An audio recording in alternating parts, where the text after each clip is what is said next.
So The Last of Us Season 2 is back with another episode, and good God, what an absolutely brutal roller coaster of emotions this episode was, L's and G's. There was definitely a few parts of this episode where I was like, please for the love of God, I want to get off Jeffrey Wright's wild ride. Hello everyone, I am Finn, welcome back to Finn Films. Join me for The Last of Us Season 2, Episode 4, in a nutshell. One of the most brutal episodes of The Last of Us so far, where we are introduced to the WLF leader Isaac, as well, Dina watches Ellie get bitten.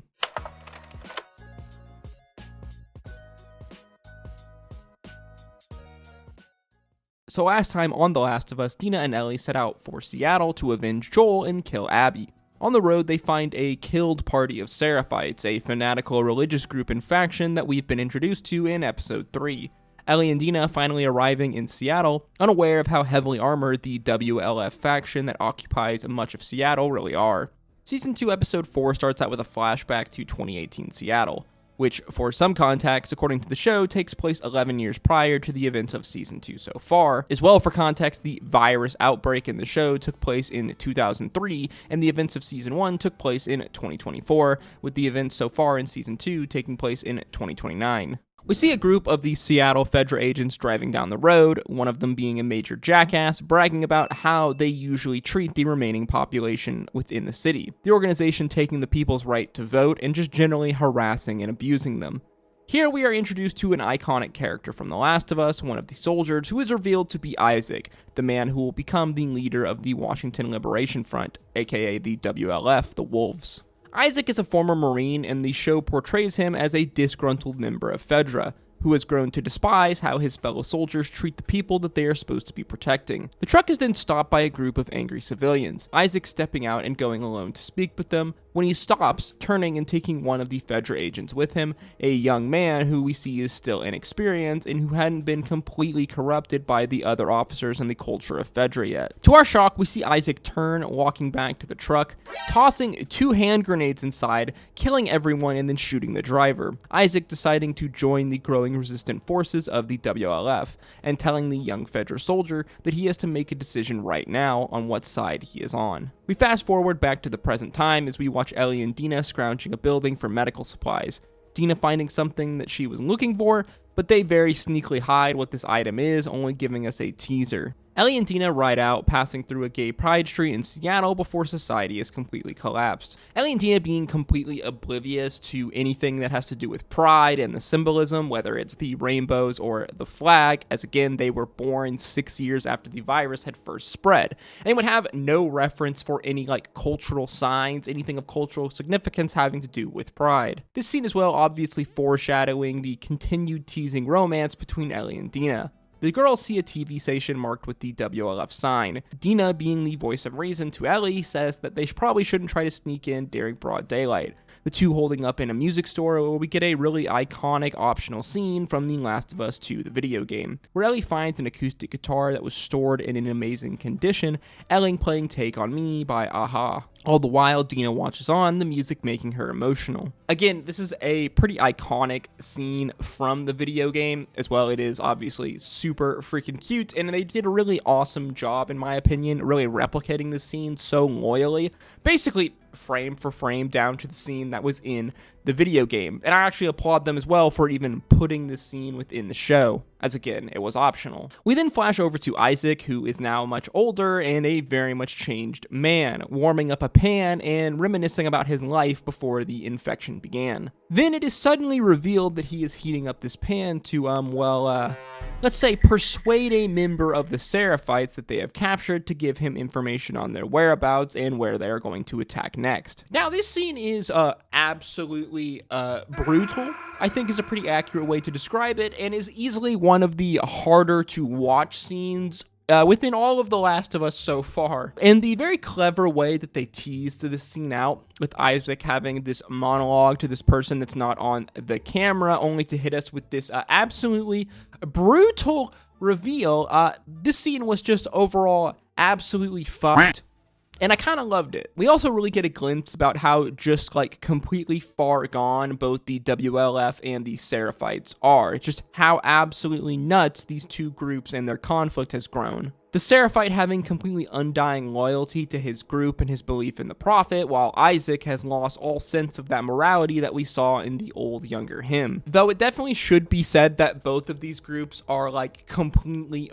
fucked up by this point and have done absolutely horrible things to each other over the many years that they have been warring. But that recently the tide is beginning to turn in this war, as many members of the WLF over the last year have slowly begun switching sides over to the Seraphites and their religious-esque cult-like movement. A night has then fallen and Ellie and Dina sneak their way into the movie studio, where they discover the fallout of a battle between the Seraphites and the WLF.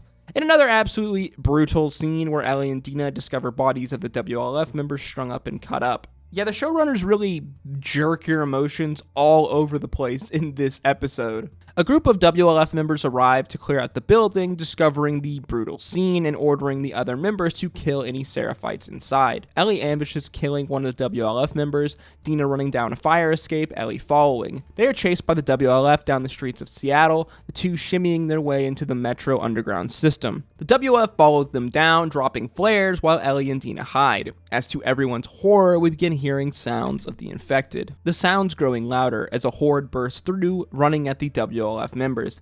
Ellie and Dina manage to scramble onto one of the subway cars just in time to see the WLF get overrun. The girls scrambling down into the subway train as they make their way from car to car as the infected all try to break in a scene that felt like it was almost straight out of Train to Busan.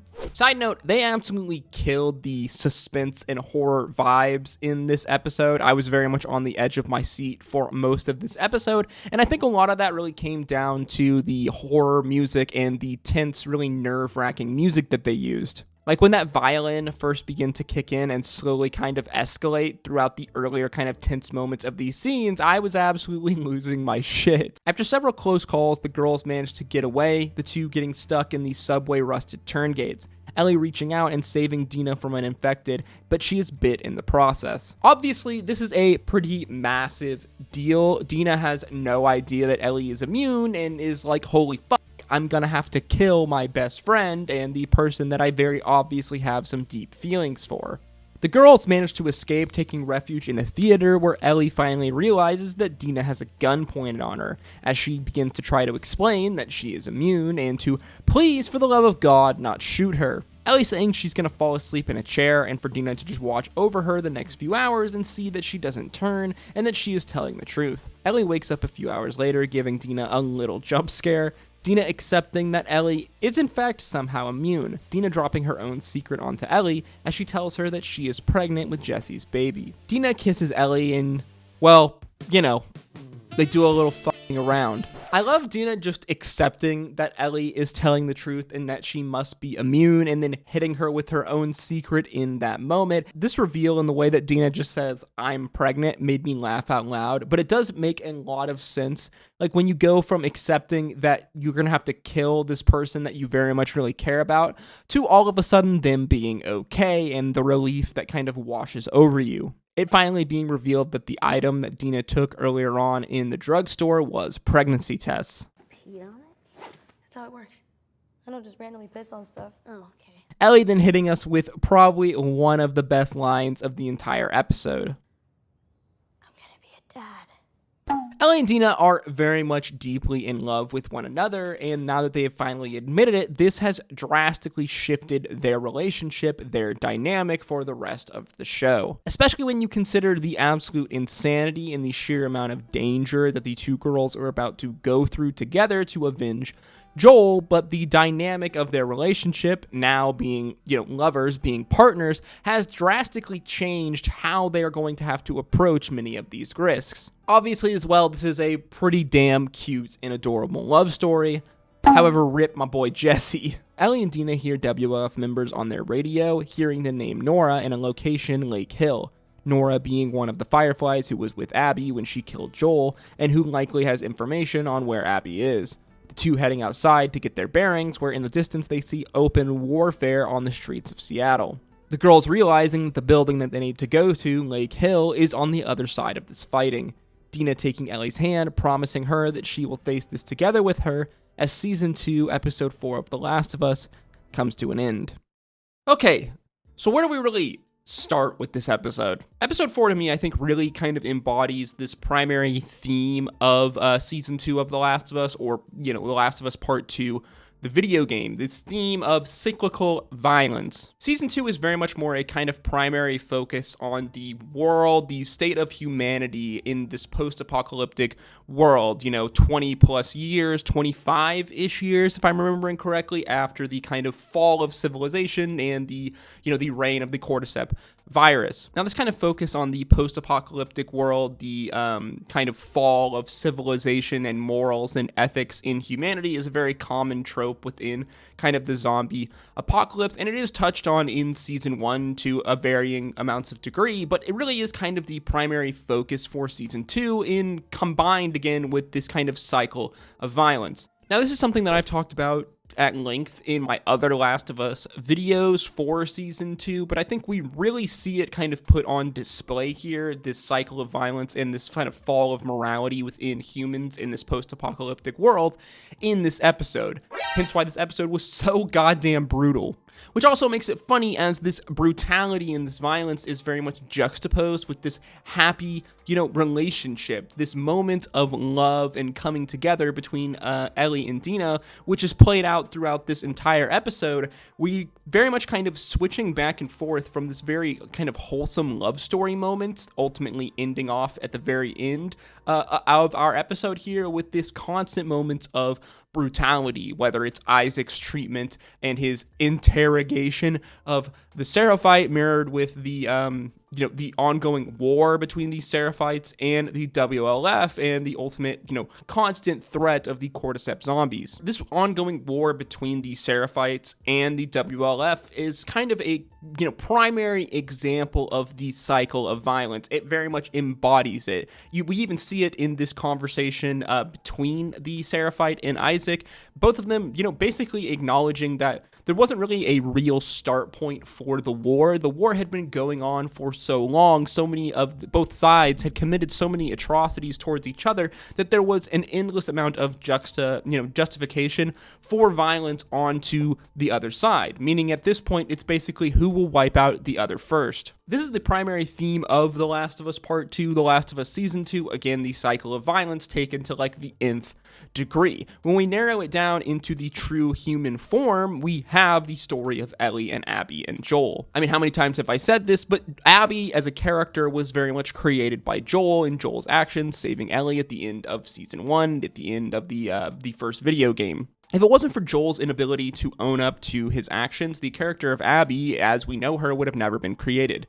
Obviously, we are made to hate Abby, we are made to dislike Abby, she very much is the antagonist, but over time, I imagine the show will do this as well, you really understand her. Even in the video game, you are forced to play as Abby for multiple parts of the game. It really puts you in her shoes, and I think it does this in order for you to understand her as a character, her mindset, in order for you to understand that this character, it's not necessarily your classic antagonist, your classic bad guy. Her reasoning and her motivation for doing this violent act, killing this character that we as a fan base love dearly, is extremely justified. And by putting us in her shoes in the video game, it very much gives you her point of view and you understand her more. Thus, it makes it all the more tragic and harder when you are watching Ellie go on this mission, risking all of her, all of these things, risking her life, putting herself through absolutely horrible and traumatic things, as we've seen in this episode, and we will see in the oncoming episodes, no spoilers,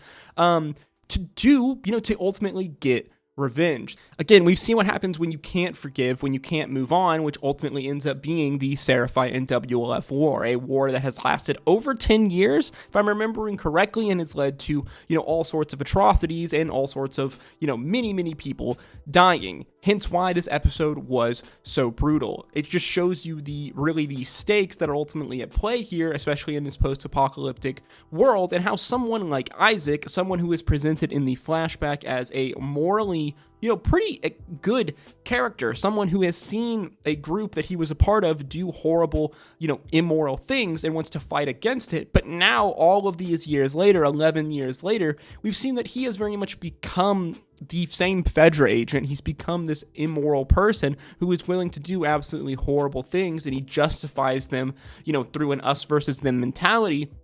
We have seen the de-evolution of a character that, is given to us as a character that is relatively pretty morally based. This is very much the story at large for The Last of Us Season 2, and I absolutely love it. I think this show is amazing. I've said it many, many times before, but I think The Last of Us is probably one of the best, if not the best, video game adaptation ever made. I think they capture so many scenes and the essence of the video game as a whole in both Season 1 and now Season 2. Really, though, I think they're nailing it in Season 2 as far as giving us mini scenes, frame for frame, many lines, almost line for line from the video game, and they really embody all of the things about the video game that I love, from its story, basically telling its story again almost frame for frame in many instances, and really capturing the same kind of themes and the vibes from the video game as well. They have a masterful way that they display many mechanics from the video game within the show without doing it in a way that feels really cheesy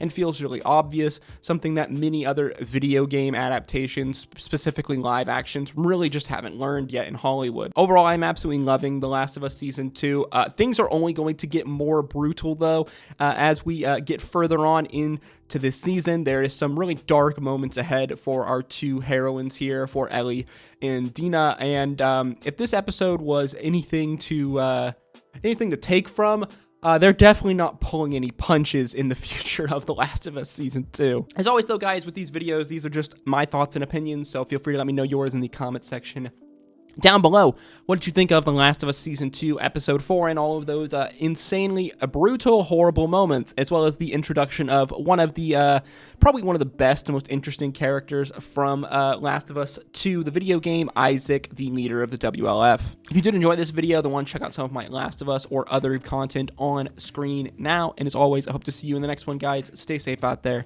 Until next time, peace, love, adu.